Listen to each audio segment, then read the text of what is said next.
Uno y ahí estamos. Listo. Bueno, ¿qué tal a todos? Estamos aquí con mi amigo Freddy Goodman. Pueden ver todos sus videos en YouTube, en Facebook o TikTok. Y bueno, él es un investigador de hace muchos años que se dedica a la investigación. Ha nacido en Israel. Le gusta mucho también la arqueología.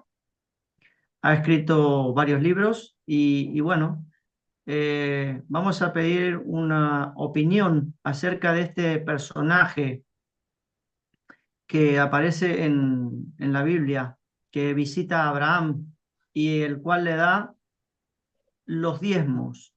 Este misterioso personaje llamado Melquisedec, que dice que no tiene linaje, ni principio ni fin de días, que es sumo sacerdote y rey. Buenas tardes, Frederick. ¿Qué puedes decirnos El- acerca de este personaje que muchos creyentes discrepan al respecto? Adelante. bueno, gracias nuevamente para empezar por contar conmigo, por invitarme. Sé que hacía rato que queríamos hacer una temática. Bueno, alguna de las cosas que hay que entender respecto a la lengua hebrea, igual que otras lenguas antiguas, es que los nombres pueden tanto identificar un epíteto, un título, ¿sí? Como la forma en la que llamarías a alguien. Entonces, van a tener un significado. Los nombres de las ciudades, los nombres de los lugares, los nombres de las personas, tienen tanto los nombres de las personas, de los títulos que se da, como de los lugares, un significado intrínseco. No es como cuando alguien lo llama simplemente X cosa. Y es como, te llamo así porque tu papá se llamaba así, o porque sonaba bien, o porque en la iglesia o en el registro civil me obligaban a poner un nombre católico. O X. No, tenía una razón de ser. Normalmente se asociaba con quién iba a ser el individuo. Intuían quién podría ser, o sea, si sabían o intuían quién podría ser, le daban el nombre en función de eso, ¿no? Si no sabían, normalmente le ponían nombres de la línea paterna. Entonces, como tu papá se llamó Joseph, tú te llamarás Joseph, o el abuelo se llamaba Joseph, o cosas así, ¿no? En el caso, por ejemplo, Melquisedec, que es un nombre compuesto. Entonces, Melquisedec, al ser un nombre compuesto, es raro que sea un nombre personal. Puede ser más una especie de título. Cuando observamos, por ejemplo, la literatura hebrea, normalmente uno piensa que está limitado solamente a 73 libros, ¿sí? Aunque los trabajos, en los trabajos, digamos, de Lutero, ¿no? En la edición de Lutero son 66. Pero en realidad la literatura hebrea es larguísima, es enorme, hay cientos de libros. Lo que pasa es que en tiempos de Esdras, ¿sí? Ellos dejan unos 22, 23, 24, que es lo que hoy día llamarían los textos del Antiguo Testamento, para la parte del vulgo, o sea, para que la gente los lea libremente en las sinagogas, como se llama en griego. Pero luego tenían más de 70 manuscritos guardados simplemente en depósito, o sea, no a depósito, sino en el sentido de que estaban disponibles, como si tú vas a una biblioteca y ahí tienes literatura. Entonces, igual que en el colegio uno tiene un pensum, ¿no? Y hay unos libros que son los que se van a estudiar en el colegio, pero no quiere decir que no pueda leer nada más. Entonces tú lo lees ahí, pero a lo mejor te preguntan alguna cosa que no está en los libros que te dieron para el material del colegio. Entonces te vas a la biblioteca y ahí tienes mucha más información, ¿no? Entonces lo mismo aquí. Y en ese sentido hay mucha más literatura. Por ejemplo, Moisés no escribió solamente los libros de la Tanakh, perdón, de la Torah, ¿no? De lo que llaman Pentateuco. Hay un libro que él escribe que se llama Jubileos, ¿no? Entonces en Jubileos, no me acuerdo si es el capítulo, antes del capítulo 11, capítulos entre el 6 y el 7 puede ser, no me acuerdo ahora. Él está hablando sobre la genealogía de Noah, de Noé, y él habla sobre su hermano. Dice que tiene un hermano que se llama Nir y, su esposa creo que se llamaba Sopanima, no me acuerdo ahora muy bien. Entonces, él dice que ella, mientras el esposo no está, ella concibe, ¿no? Ella queda embarazada y cuando él llega, ella le explica que está embarazada y él le pregunta quién ha sido, si han sido los ángeles, porque ocurría que pues que había estas leyendas de que los ángeles dejaban embarazadas a mujeres, ¿no? Entonces, se te congeló la imagen, se te frició. Ah, entonces ocurría eso. Entonces él le preguntó que si le había sido infiel. Le dijo, no, no, no, yo no he estado con ningún hombre. Entonces él se preguntó si habían sido dos ángeles. Entonces le preguntó a su hermano, le preguntó a Noé, a Noah. Y él le dijo, no, esto viene del Señor. ¿Sí? Entonces Noé, le explica a su hermano Nir que su hijo va a ser el sucesor de una línea de sacerdotes que viene desde los tiempos de Set, o sea, el primer hijo legítimo de Adán, si podemos llamarlo así, ¿no? Entonces, iba a haber una sucesión de 12 sacerdotes, uno detrás del otro. El decimotercero iba a ser el gran sumo sacerdote de esa línea. Entonces, estos sacerdotes se llamarían Melquisedec, ¿sí? Melqui del sentido de del que es el rey, ¿sí? Y Tzedek de que aquel que es justo, ¿sí? O que opera o hace justicia, ¿no? Y en el tiempo de Noah, el hijo de Nir sería el siguiente que había sido elegido como sucesor. Ahora, ¿de dónde se origina todo este concepto? Uno puede encontrar esta idea en el trabajo de la Carta a los Hebreos, ¿sí? Aunque se especula quién habrá sido el que lo escribió. Algunos dicen que Pablo, bueno.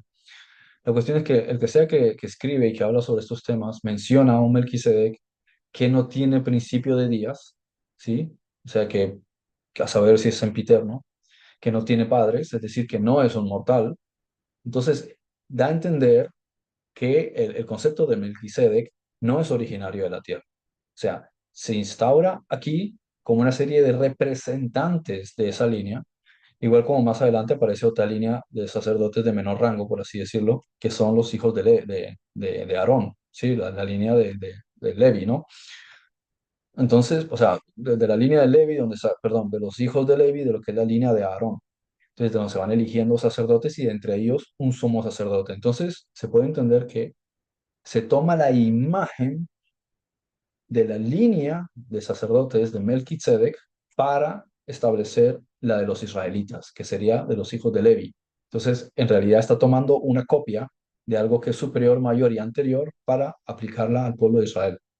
Eso significa que es algo trascendente o importante dentro del contexto de las cosas del universo el que haya una línea de individuos que se dedican estrictamente a una cuestión relativa a lo que es el sacer, ¿sí? Sacer es una palabra griega que se refiere a lo sagrado que está conectado con los dioses, ¿no? Entonces, el sacer es un individuo o una situación, un concepto que está relacionado con lo puro, pero lo puro está conectado siempre con los dioses, o sea, lo más sagrado de la sociedad, lo más sagrado de la moral, lo más sagrado del espíritu, está conectado con los dioses. Entonces, es como tu conexión con el concepto de la deidad, ese es el sacer, ¿no? Y de ahí, pues entonces tendríamos que el sacerdote, ¿sí? Es el que se encarga de conectar entre lo sagrado con el resto de las personas que no se dedican o no cumplen ese oficio, ¿no? De modo que, bueno, tendríamos por ahí la conexión entre lo que dice o quien escribió la carta a los hebreos con lo que menciona Moisés en el trabajo de jubileos, ¿no? Que menciona a un sacerdote en ese sentido. Luego, la parte que habla de los diezmos, se entiende por otros cuantos textos que en la victoria de la guerra que hubo en aquel entonces, parece que fue en Sodoma, que hay un conflicto en el que participa Abraham. Entonces, había una serie de reyes que habían hecho una alianza, ¿sí? Porque en ese entonces no existían los gobiernos como uno los entiende, ni las políticas como existen hoy día. Simplemente se reunían un individuo con todos sus siervos, por así decirlo, y ya podía montar un conflicto. 30 personas ya era un ejército, ¿no? Pero como estamos hablando de que en la región, o sea, uno entiende que en la región, en ese entonces, había un movimiento grande de crecimiento de la civilización, ¿no? Entonces, Sodoma, digamos que era una gran potencia en la zona. O sea, si uno lo compara con Egipto, pues no, pero en esa zona era fuerte, entonces se alían, tienen un conflicto y demás. Entonces, la idea o sea, ellos ganan la guerra, los que están con Abraham, los que salían con él, y la idea de Abraham es reunirse con el rey de Salem, perdón, de Sodoma, reunirse con el rey de Sodoma porque habían hecho unos acuerdos, ¿no?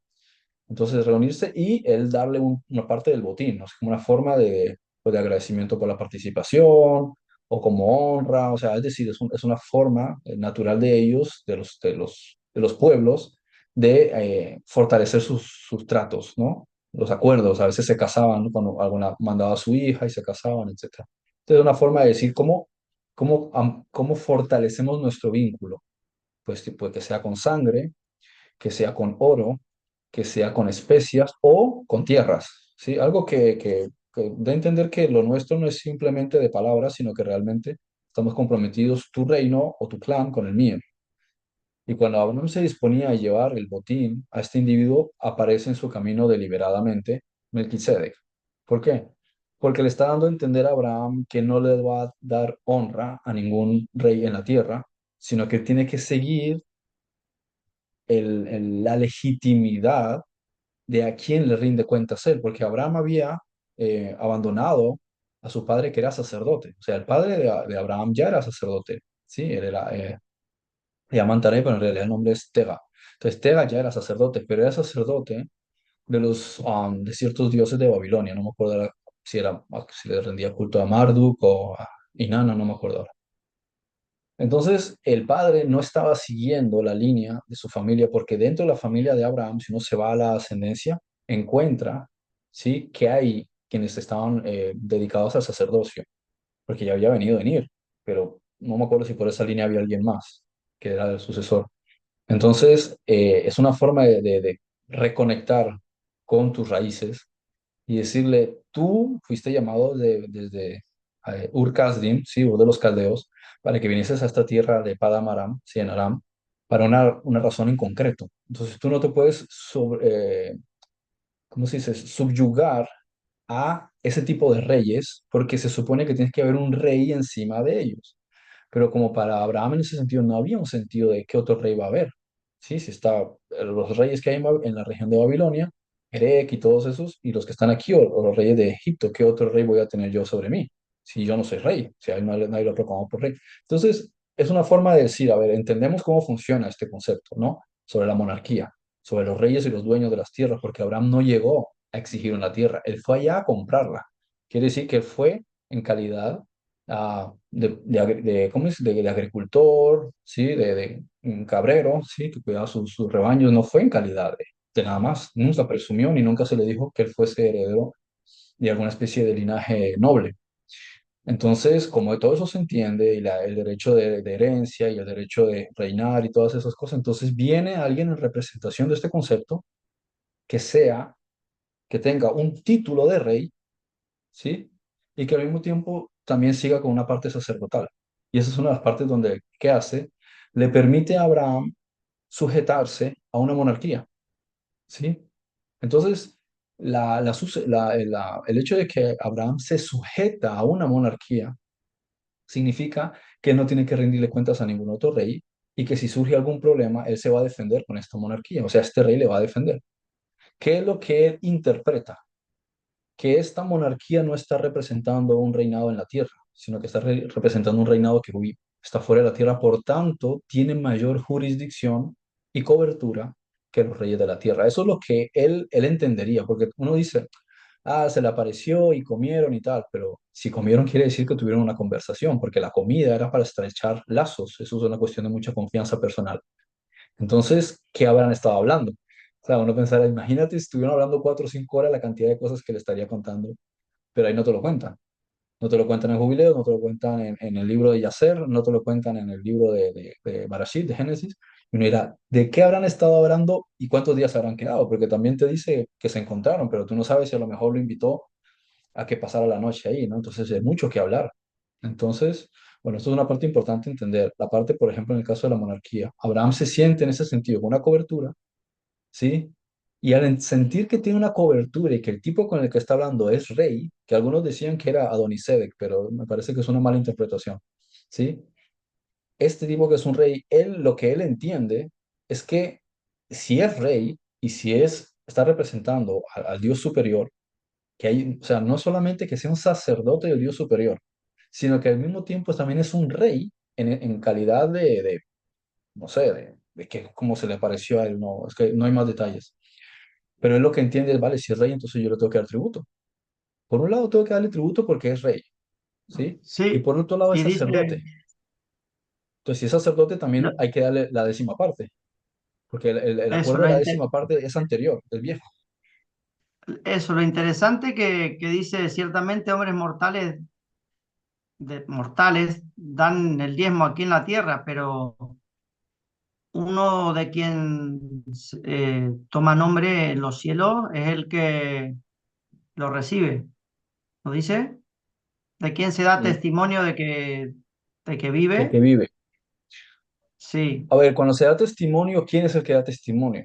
Yo no lo sé. O sea, ¿quién es el que puede Perdón que no, testificar? no me acuerdo el versículo exactamente de lo que dice, pero Sí, sí, sí, si no me sí. Pero equivoco, el hecho, cuando en el hebreo te está diciendo que es uno que da testimonio, o sea, y no solo en el hebreo, en el lenguaje jurídico, alguien que da testimonio es que está testificando algo que él presenció, algo que le consta. Entonces, no sé si es, porque él no, el que escribe la carta no dice de lo que yo testifico, doy testimonio, no. Dice de lo que se da testimonio. Quiere decir que alguien en su momento dio testimonio de que el tipo todavía vive. Ahora, si nos vamos, por ejemplo, a una literatura más posterior, por allá más o menos el siglo II, siglo III, había un grupo en Roma que seguía las enseñanzas de Yeshua, de Jesús, muy al pie de la letra y habían tomado mucho las enseñanzas más personales, ¿no? De lo que Yeshua hablaba con sus seguidores y que no le gustaba a los que estaban manipulando ya en ese entonces ¿cómo se dice? El concepto de la religión, ¿no? Entonces, digamos que pasa siempre que hay alguien que transmite una información y con el tiempo se empieza a degradar y sale alguno que quiere sentirse mejor que los demás o que establece unos dogmas y entonces empiezan a generar ciertas divisiones. En ese entonces había un grupo que estaba dirigiendo un tipo llamado Valentino, ¿no? Entonces Valentino estaba tomando esta escuela, o sea, creó una escuela de estudio donde se abren a la parte más profunda de las enseñanzas de Yeshua. Y eso les permite, pues, estudiar una literatura determinada, mientras otros grupos no querían estudiar esa literatura porque empezó a ser perseguida. De hecho, para el año 381, 382, la Iglesia Católica se reúne, establece el primer concilio de Constantinopla y prohíbe esta literatura, tiene que ser echada al fuego, los que la creen son herejes, empieza a perseguir a esta gente, ¿no? Y ellos están basados en el concepto de que el conocimiento en amplitud es el que te hace tener una mayor comprensión de las cosas y un mayor crecimiento espiritual, ¿no? Esto contravenía completamente las creencias de la religión, ¿no? Entonces, en la literatura que ellos tienen, ¿sí? Se encuentra un diálogo donde Yeshua habla de Melquisedec, ¿no? Entonces, Yeshua menciona que hay un Melquisedec que no pertenece a la tierra y que está casi que en las esferas de los más altos poderes, ¿sí? No sé si de otra dimensión o como sea que lo quiera definir, que incluso se encuentra por encima de la jerarquía de los príncipes. O sea, en términos de ellos, los príncipes es referido a los ángeles de mayor rango. Los arcángeles tendrían algo así como una especie de título de príncipes. Por encima de ellos, pero no príncipes de los que están debajo de un rey, sino príncipe en el sentido de principal, por encima de toda la jerarquía de los ángeles, ¿no? Eso es lo que ellos definían.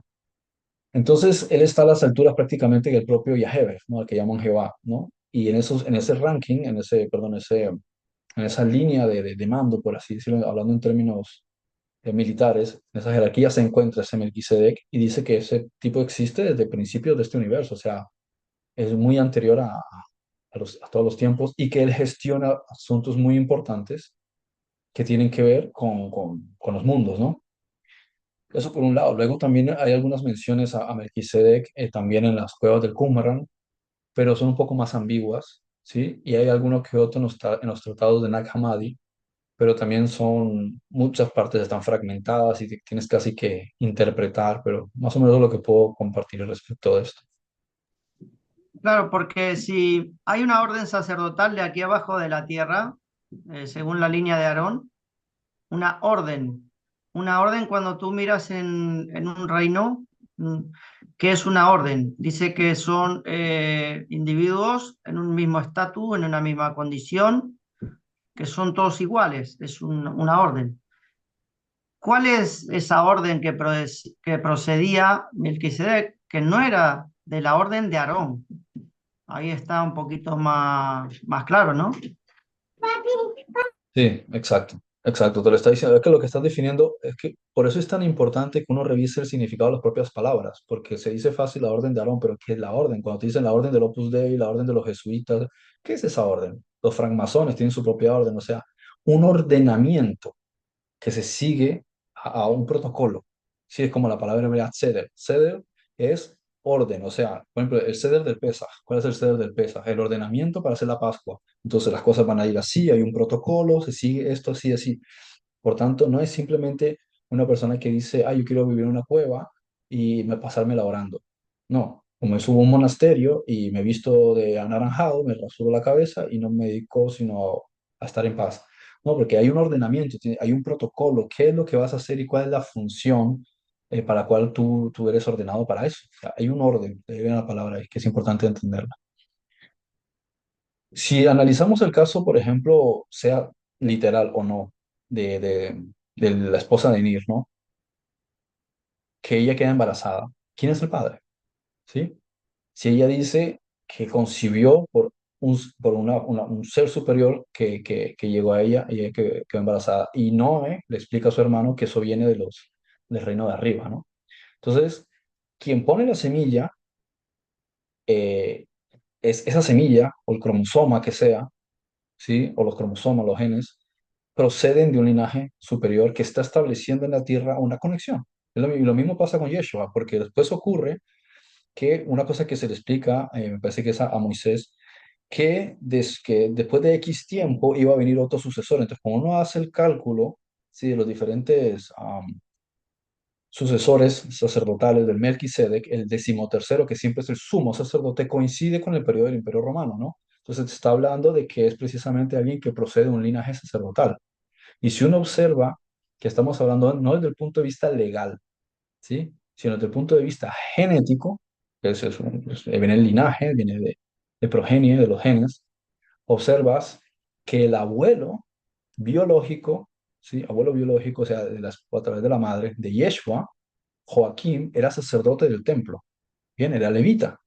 Por tanto, sí hay una conexión en cierto sentido, en cierto punto, que te está mostrando que desde el punto de vista genético, hay una conexión de algún modo entre los levitas con la línea sucesoria de sacerdotes. Por tanto, diría que es una forma de representación del sacerdocio de Melquisedec en la tierra, aunque también digamos que un poco más comprimido. Es como un sacerdote a gran escala que tiende a tener una pequeña vertiente donde también se aplica por si pudiese surgir también de esa línea otro nuevo sacerdote que siguiese la línea de Melquisedec. Entonces, lo que se entiende es que Yeshua es el decimotercero en aquel entonces de la línea sucesoria de Melquisedec, por tanto, es sumo sacerdote de la orden de Melquisedec. ¿Sí? Y no solamente sacerdote, sino sumo sacerdote, pues, del decimotercero. Después no sé quién vendría después, tendría que haber otros 12, ¿sí? Pero por lo menos él viene, por eso se le habla, dice que porque él viene a ser también sumo sacerdote. Y uno dice, pero ¿cómo es sumo sacerdote si él no siguió el canon de su abuelo Joaquín? Pero ahí te das cuenta de que el sumo sacerdocio, la orden del sacerdocio no necesariamente es la orden del sacerdocio levítico. Por eso él no tenía que meterse en un templo, no tenía que vestirse de tal manera, él no tenía que seguir esa línea. Como seguramente el Melquisedec que se encuentra con Abraham tampoco tenía que ir vestido de una manera determinada ni necesitaba un templo. A lo mejor la forma del ordenamiento de ellos funciona muy diferente a la limitación de un tabernáculo, ¿sí? O sea, a mi entender. Exacto, sí. Sí, sí, exacto. No está sujeto a las leyes terrenales, aunque es una copia de lo que está aquí abajo, de lo que Ajá, está arriba, ¿no? Del gobierno de Sión de arriba, ¿no? Si no me equivoco. claro. ¿Qué quiere decir que él es rey de Salem? Tiene uno de los significados es la palabra original, shalem, shalom, es paz, ¿bien? Pero paz tiene muchos más significados en un sentido mucho más amplio, porque shalom también se asocia con la palabra le shalem, que es enviar. Y ahí vienen los shalehim, que traducen en el griego apóstolos, ¿sí? Los apóstoles. A los apóstoles son shalehim, o sea, ellos son enviados, pero al mismo tiempo son pacíficos, porque la parte de la paz es primeramente una paz interior, es la paz que tú vas a transmitir. Por eso ellos te dicen shalom, ¿sí? ¿Sí? Cuando te van a saludar, dicen shalom. O como decía Jesús, díganle a la gente, shalom, shalom alejem, ¿sí? La paz sea con vosotros. Dice que tenemos 10 minutos, ¿sí? Que los musulmanes dicen salam aleikum, que es lo mismo, ¿sí? La paz sea contigo. ¿Por qué utilizan ese código de conducta?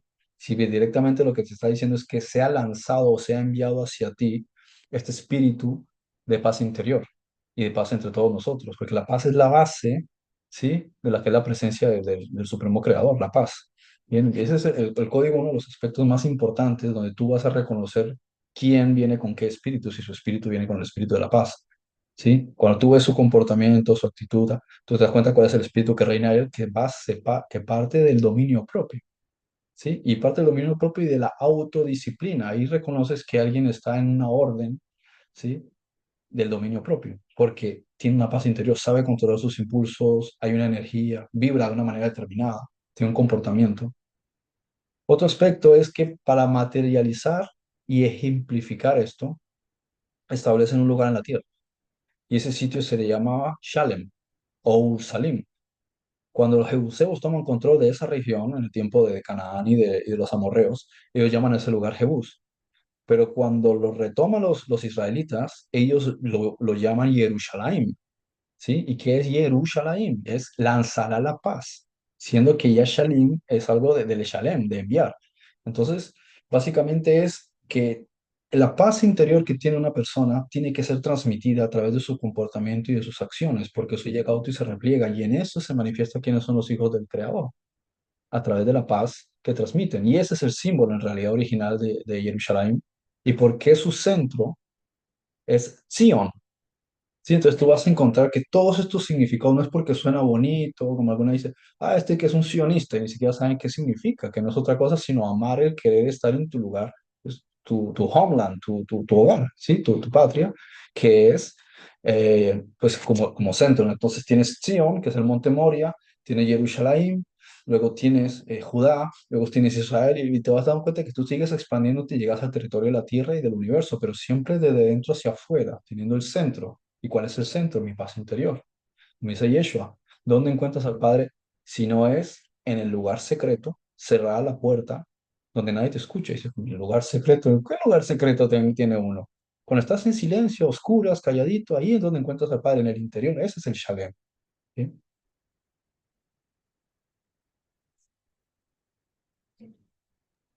Qué bueno, impresionante, de verdad, impresionante. No, no sé si nos queda muy poquito minutos, pero 5 minutos, creo. 5 minutos.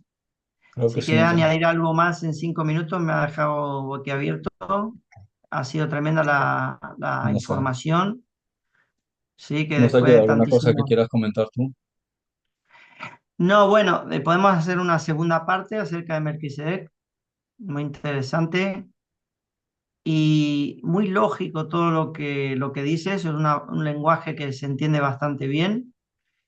Y entiendo perfectamente que no puede ser una cristofanía, como dicen, o sea, un tipo de Cristo, como dicen algunos, sino que vemos una realidad que, bueno, que las jerarquías de arriba siempre visitaron esta tierra. Eso no podemos negarlo, ¿verdad? Entonces, no me asombra que Melquisedec venga de una orden de arriba, de la orden de los reyes que están arriba, de los sacerdotes que están arriba, que es la copia aquí abajo, el gobierno de aquí abajo, el Sion de aquí abajo. Claro, y el hecho mismo de que exista un lugar en la tierra que se llama Shalem o Jerusalén significa que hay un lugar en una dimensión superior, en quién sabe qué parte de la galaxia, que también recibe el nombre Shalem, ¿sí? Shalom. Mm. Y de ahí es de donde Porque es el centro del eje. eso explica en este minuto que queda qué es Sion, básicamente. El santo monte, el lugar más alto, el gobierno.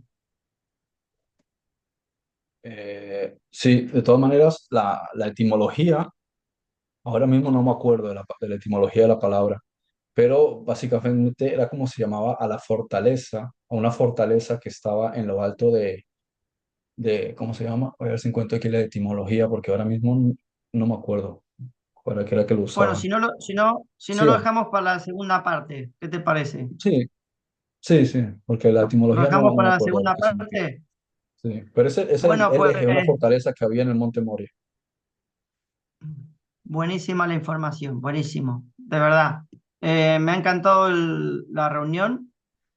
La verdad que me ha alumbrado bastante, he entendido bastantes cosas y bueno, esperamos verte en la segunda parte de esta charla tan interesante, Freddy. Bueno, excelente, fabuloso. Que el Eterno te bendiga, que Yeshua guarde tu casa, tu hogar, tu familia y todo lo que tú haces sea prosperado. Amén. Gracias. Amén. Lo mismo. Bueno, bendición. Shalom, Bueno, le voy a dar shalom, mi aquí a hermano Freddy. Shalom.